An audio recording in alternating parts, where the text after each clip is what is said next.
no? Ang mga kababayan ni Jesus, medyo nagtataka sa kanya, no? Nagbubulong-bulungan. Yung iba sinasabi, kilala natin to eh, no? Kilala natin itong tao to kung yung ugali niya. Kasi nga, siyempre, di ba, familiarity.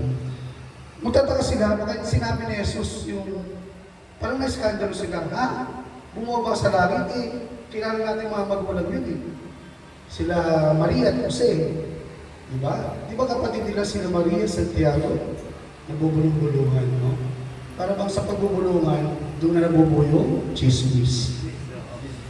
Pagkatapos pagreklamo ng pagchichismis ng mga kababayan ni Jesus, kaya sayang, hindi nila naintindihan yung sinasabi ni Jesus na ako ang tinapay ng buhay na bumaba mula sa langit. Kasi di ba yung nasa Israel, sa first reading, narinig natin, yung mga nagre-reklamo ng Israelita, sino na lang, Elias, di ba, nagre-reklamo siya, Panginoon, hirap na ako, pwede ba kunin mo na ako? Gusto ko nang mamatay. Minsan meron tayong idea ganyan, no? Pag gusto natin sumuko, Panginoon, pwede ba? Tapusin mo na yung buhay ko. Goodbye world, hello death. Yung mga ganun. Minsan meron tayo ganun. Pero, ang inanong ng Panginoon, kahit anong maranasan natin, tuloy lang natin ang buhay, no? Napakaganda sa buhay, no? Ganon din, Paulo, ng unang pagbasa, si Propeta Elias, talagang sabi ng Panginoon, talagang ilan na siya. Kasi, bakit? Pinahanting siya nung Reynard, ang pangalan Jezebel. Bakit? Pag isang propeta kasi, gumagawa ka ng kabutihan. No? Pinopromote mo yung justice. Kapag napopromote ka ng justice at kabutihan, malamang marami kang makakabangga, makakalaban. Ganun kasi nangyari kay Elias. No? Marami siya nakabangga. At ganun talaga, pag propeta nagpapahayag ka ng katotohanan, marami kang nakakabangga. Kaya nga, ang hamon sa atin, paano ba tayo magiging isang propeta sa makabagong panahon? Simple lang naman ang gusto ng Diyos sa atin. Iwaksi ang mga fake news, iwaksi ang mga kasinungalingan, yakapin ang katotohanan. Amen? Amen! Pumalakpak ang buhay. At sa panahon po natin ngayon, madalas ganito rin umaangal tayo. No? Hirap na hirap na ako sa buhay. Hirap na ako pagiging ama. Hirap na ako pagiging kapatid. No? Lahat na lang umaasa sa akin.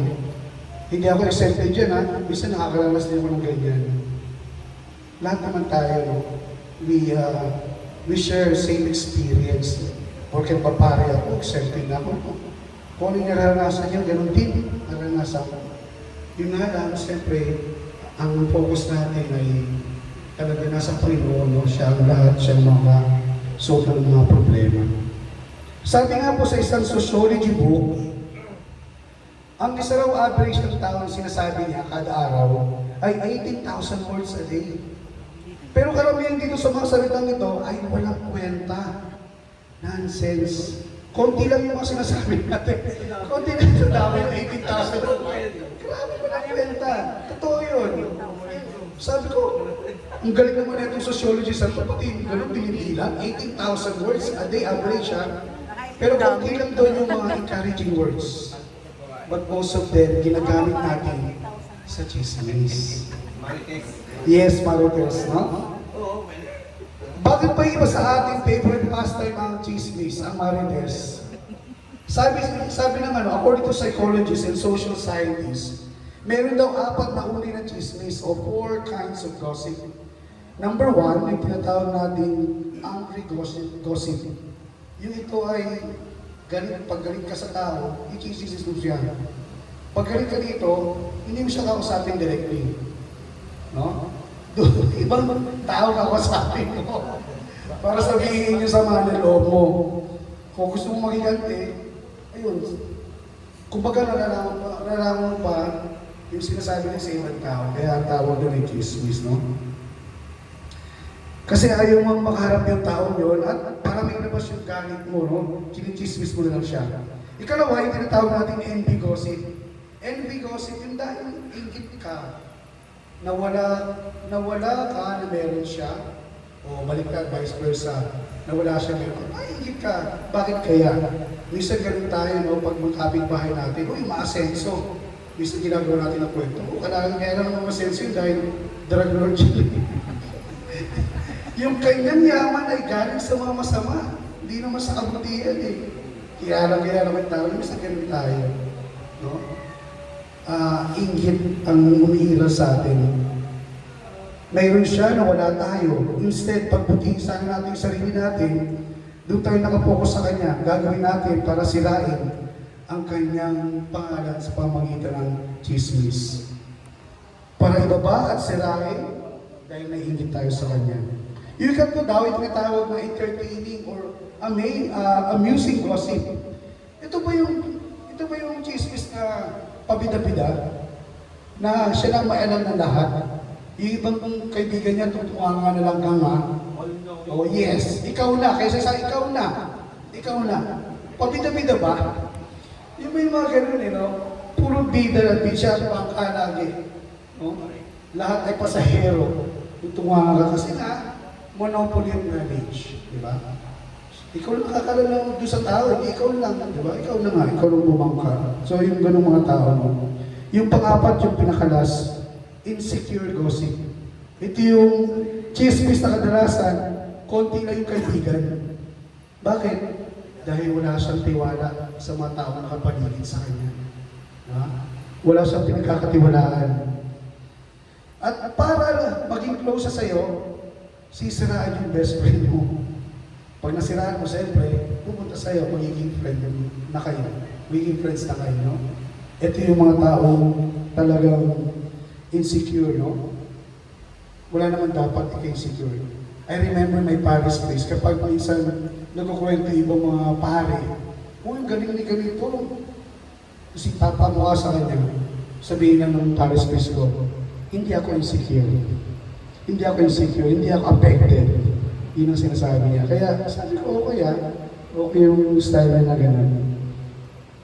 Apat na uri ng chismis, angry gossip, envy gossip, entertaining or amusing gossip, or insecure gossip.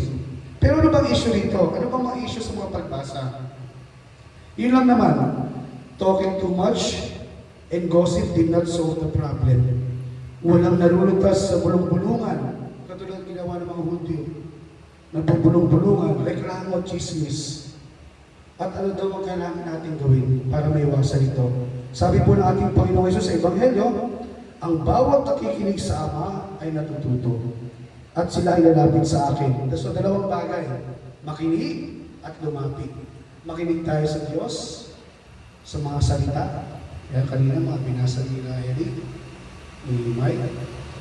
At lumapit tayo sa Panginoon sa Eucharistia. Kaya mamaya, di ba, lalapit tayo during communion. So, kailangan natin ng Diyos sa buhay natin. So, paano ito at saan makikinig? Hindi sa Eucharistia, no? Dalawang klase kasi bahagi ng Eucharistia. Yung tinatawag na liturhiya ng salita, yung binabasa ng mga readings, first reading, second, responsorial, tsaka yung gospel, yung pinapaliwanag ng pare. At yung, ito, liturgy o liturhiya ng Eucharistia, kung saan ang ating Panginoon ay bababa sa anyo ng tinapay at tubig at magiging katawan at dugo ni Kristo at siyang ating tatanggapin at tayo nilapit sa Kanya. So, dalawang bahagi yun. Sabi sa liturgy, kung ano yung table daw, yung sa simbahan na yung structure. Kung ano yung ng table, dapat pareho yun sa ambo. Kung kahoy-kahoy, kung marble-marble, yun daw yung tamang liturgy. Para makita yung continuity at yung kaugnayan ng table dun sa ambo at yung ambo dito. So sa ambo, binabasa dito at may lahat ng sinasabi doon na may kaugnayan dito sa liturgy of the Eucharist. Kaya yun po yung dalawang klase ng ating ng liturhiya o bahagi, no?